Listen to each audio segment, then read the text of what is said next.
Okay, Blake Anderson with the Banyan Residence, take it away. Hi, I'm Blake Anderson. I am the administrator at a Banyan Residence. We are both an assisted living as well as memory care resort, less than 1 mile from here on the island of Venice, just a few minutes from the Gulf of Mexico. My family has been doing assisted living and memory care since the 90s, so I have a lot of background in the subject. So assisted living, generally speaking, is a place where seniors can live and receive help with activities of daily living that they otherwise could not do on their own. Examples could be managing their scheduled medication throughout the day, or a helping hand washing their hair in the shower, things of that sort. A memory care community can accomplish all of these same levels of care. However, both the community and the staff are built and trained to handle cognitive impairments, such as Alzheimer's or dementia.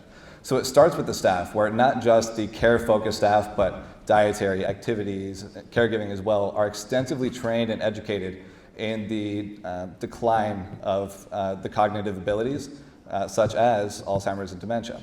Now, the communities themselves, they're usually what's called lockdown units. So it may be a locked building or a secure perimeter around the property. And that is to prevent residents from wandering and putting themselves in harm's way. Now, a lot of assisted living facilities will offer memory care as well, and they're usually segregated parts of the property. What's interesting is they're not always mutually exclusive. And using my property as an example, the whole property is both assisted living and memory care. And what that means is there is a secure perimeter around the whole property. All of my staff is educated in cognitive impairments, but not everybody there requires memory care.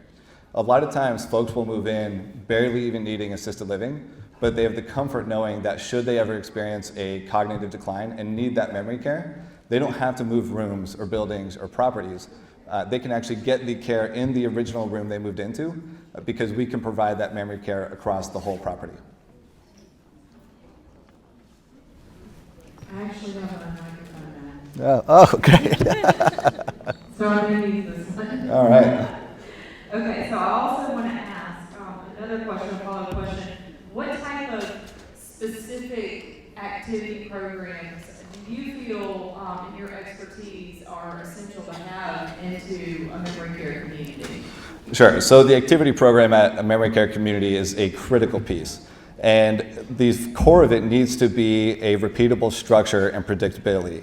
Because a lot of folks that live in memory care, they rely on familiarity and routine. So right from the outset, the program needs to be done on a regularly scheduled basis. So in our example, we have this an activity every half hour, every day. So everybody already knows, okay, 10:30, new activity starting.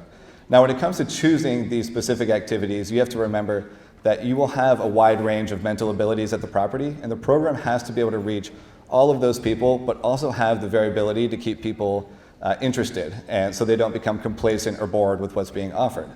So when we look at folks that are on the more mild end of the impairment spectrum, we look at some of the traditional activities that don't rely on short-term memory. So bingo, arts and crafts, guided group exercise are extremely popular. And then when we look at the more advanced side of cognitive impairment, what we try to do is stimulate some of the key 5 senses. So sight, sound, smell, touch, and taste, and finding an activity that stimulates one of those. And examples could be providing a board of different textured material swaths, or things they could fidget with their hands, or even a guided tour through one of our gardens. And that's a big reason why more than half of our property is gardens, walking paths, koi ponds, fountains, gazebos, because while the scenery itself might seem foreign to somebody with memory issues, the connection and accessibility of nature is something they've had their entire life. So that's a reason why our suites open directly to the outside, so that these people can enjoy that. And we've actually seen the mental benefits are actually extraordinary. Alzheimer's, dementia, and if I'm suspecting somebody is suffering one of those, who would I go to and how can I get it checked out?